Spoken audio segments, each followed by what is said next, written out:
شیخ صاحب، زرداری صاحب کا کل ایک انٹرویو تھا جس کے اندر انہوں نے مختلف باتیں کی، لیکن ایک جب ان سے عمران خان کی پاپولیرٹی کے بارے میں سوال ہوا، جس کے حوالے سے آپ بھی بہت بات کرتے ہیں، تو انہوں نے کہا کہ ہٹلر کی جو نازی پارٹی تھی پاپولر تو وہ بھی بہت تھی.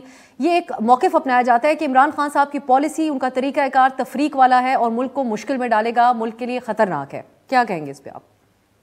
میں آصف زرداری کو اسکول کالج سے لے کے بمبینوں سلموں سے جانتا ہوں، اور جس طرح یہ شادی پلان کی گئی اس طرح اس ساری ہسٹری سے واقف ہوں. اور یہ نازی ہٹلر شٹلر کی یہ باتیں نہ کریں، یہ گھر کی بات گھر میں رہنے دیں تو اچھا ہے.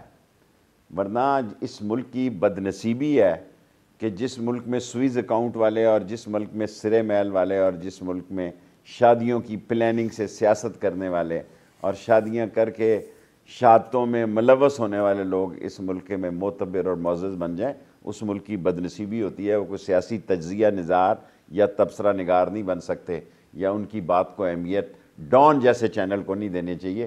کوئی اور میرا لال حویلی جیسا چینل دے دے تو دے دے.